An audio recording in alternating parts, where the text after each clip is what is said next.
The Architecture of Debt, a report on money, obligation, and design. 1. Money as obligation. Every dollar in circulation is simultaneously a unit of debt. This is not metaphorical, it is systemic design. Currency exists only because elsewhere in the system obligations exist, mortgages, bonds, and loans. Wealth is not represented by dollars, but by the obligations those dollars signify. Footnote. The report underscores that modern money is inseparable from systemic debt. 2. The mechanics of banks. Contrary to popular belief, banks do not lend out deposits like courteous neighbors with spare sugar. They create money at the stroke of a keyboard when issuing loans. A $100,000 mortgage is not a redistribution of prior savings, it is the conjuring of new digital currency, promptly shackled with interest. The majority of money in circulation originates in precisely this fashion. Footnote. Money creation by banks functions through loan issuance, not deposit redistribution. 3. Governments and bonds. States are no less implicated. When tax receipts fall short, governments issue bonds, contracts for future repayment with interest. These obligations generate new money but saddle taxpayers with long-term liabilities. Wars, bailouts, and social programs become debts of posterity. The shark analogy applies: stop swimming in new debt and the system suffocates. Footnote. Public borrowing sustains both government spending and systemic liquidity. 4.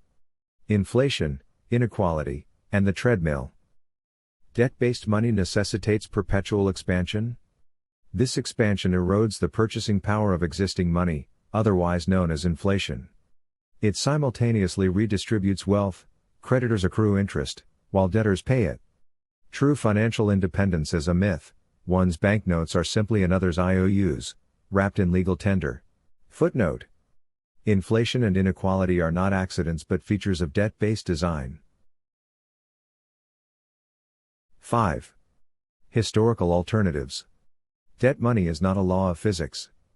Mesopotamian rulers cancelled debts through jubilees to avoid collapse. Medieval England managed commerce on wooden tally sticks, interest-free and serviceable for centuries.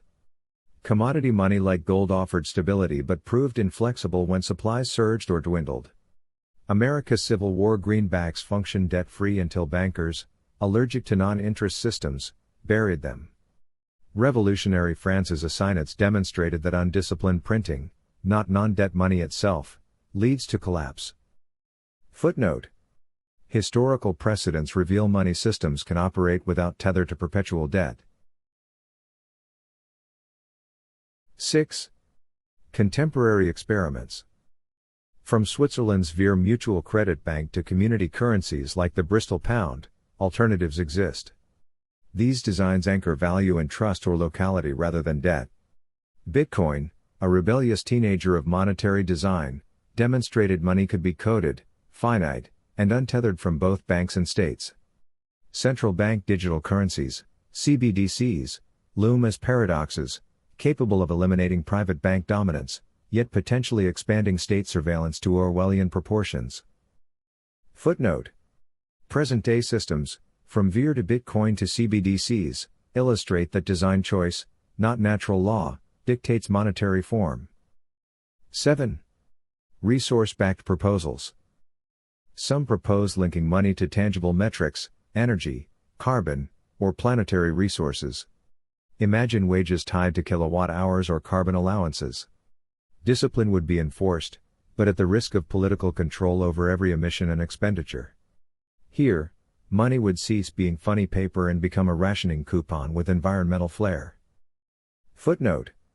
Resource-backed currencies impose fiscal discipline but invite political concentration of power. 8. The present crisis. Global debt surpasses $300 trillion.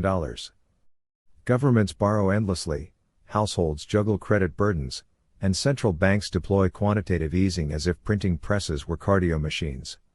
Each crisis is solved by layering more debt, Inflation, inequality, and instability follow with clockwork precision.